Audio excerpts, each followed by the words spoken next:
جب دنیا کی رنگینیاں انسان کو کھینچ رہی ہوں، طرح طرح کے فتنے ہوں اور دین کے اوپر عمل کرنا بڑا مشکل ہو جائے، تو ایسے عالم میں بھی دین کے ساتھ چمٹے رہنا، اللہ اور اس کے رسول صلی اللہ علیہ وسلم کے بتائے طریقوں کے مطابق چلتے رہنا، قرآن و سنت کو تھامے رکھنا، یہ بہت بڑے اجر کا کام ہے۔ پیارے نبی علیہ الصلوۃ والسلام کا فرمان سماعت فرمائیے، رگ و جاں کے اندر خوشی کی ایک لہر دوڑ جائے گی۔ سیدنا عبداللہ بن مسعود رضی اللہ تعالیٰ عنہ روایت کرتے ہیں کہ پیارے نبی علیہ الصلوۃ والسلام نے ہم سے فرمایا کہ تمہارے بعد صبر کا زمانہ آئے گا،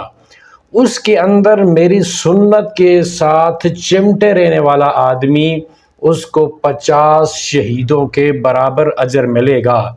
سیدنا عمر رضی اللہ تعالیٰ عنہ نے سوال کیا، اللہ کے نبی 50 شہید ہمارے یا 50 شہید ان کے؟ آپ علیہ السلام نے فرمایا کہ 50 شہید تمہارے، یعنی صحابہ اکرام میں سے جو 50 شہید ہیں ان کے برابر اجر کس کو ملے گا؟ وہ انسان جو صبر کے زمانے میں، جب کہ سب کچھ اس کے سامنے موجود ہے، گناہ کے سارے ذرائع اس کے پاس موجود ہیں، دنیا اپنی طرف اس کو کھینچ رہی ہے، فتنے ہی فتنے ہیں، دین کے اوپر عمل کرنا انتہائی مشکل جس دور کے اندر ہے، اس دور میں بھی دنیا کی پرواہ کیے بغیر، دنیا کی طرف مائل نہیں ہوتا، دنیا کے اندر مگن نہیں ہوتا، اللہ اور اس کے رسول کے بتائے طریقوں کے مطابق اپنی زندگی کو بسر کرتا ہے، تو اس کو اتنا زیادہ اجر ملے گا۔ اس کا یہ ہرگز مطلب نہیں ہے کہ ایسا آدمی جو ہے وہ صحابہ اکرام رضوان اللہ علیہم اجمعین سے معاذ اللہ کچھ افضل ہو جائے گا، ایسی بات نہیں ہے۔ یہاں اس کے اندر ایک ترغیب ہے کہ فتنوں کے زمانے کے اندر جب فتنے طرح طرح کے ہوں، دین کے اوپر عمل کرنا مشکل ہو، اور دین کے اوپر عمل کرنا مشکل بنا دیا گیا ہو، ہر چیز کو اپنی طرف سے بنا کے دین کے نام پہ جب پیش کیا جا رہا ہو کہ یہ بھی دین ہے، یہ بھی دین ہے، انسان کو سمجھ بھی نہ لگ رہی ہو کہ کس طرف جاؤں، حق کیا ہے اور باطل کیا ہے، اس کے اندر سے پھر وہ حق کو تلاش کر کے حق کے اوپر ڈٹا رہتا ہے اور دنیا کی پرواہ نہیں کرتا کہ کوئی کیا کہے گا، لوگ کیا کہیں گے۔ اسے اگر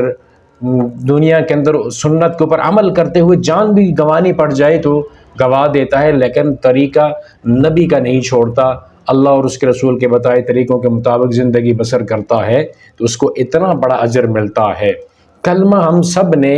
اللہ کے نبی صلی اللہ علیہ وسلم کا پڑھا ہے نا، کلمے میں 2 چیزیں ہیں، لا الہ الا اللہ محمد الرسول اللہ، اللہ کی عبادت کرنی ہے، اس کی عبادت میں کسی کو شریک نہیں کرنا، طریقہ کس کا ہے؟ وہ محمد الرسول اللہ صلی اللہ علیہ وسلم کا۔ ان 2 چیزوں کے اوپر عمل کر کے ہی ہم آخرت کے اندر کامیاب ہو سکتے ہیں۔ دنیا کی ساری کامیابیوں کے راز بھی انہی 2 چیزوں کے اندر چھپے ہوئے ہیں۔ تو جب معاملات اتنے زیادہ خراب ہو چکے ہوں، فتنے ہوں اور دین کے اوپر عمل کرنا مشکل ہو، تو اس وقت سنت کے ساتھ چمٹے رہنا، نبی کا طریقہ، میرے نبی نے یہ کام کیا تو میں اس کام کو کروں گا، نبی نے وہ کام نہیں کیا تو بس اس کام کو نہیں کرنا، کیونکہ اگر وہ کام اچھا ہوتا تو نبی نے بتایا ہوتا، نبی نے کیا ہوتا، پیارے پیغمبر علیہ الصلوۃ والسلام کے صحابہ اکرام نے ہم تک وہ عمل پہنچایا ہوتا۔ اگر وہ کام ہم تک نہیں پہنچا، نہیں کیا گیا، نہیں بتایا گیا، تو اس کے اندر کوئی خیر نہیں ہے بھائی۔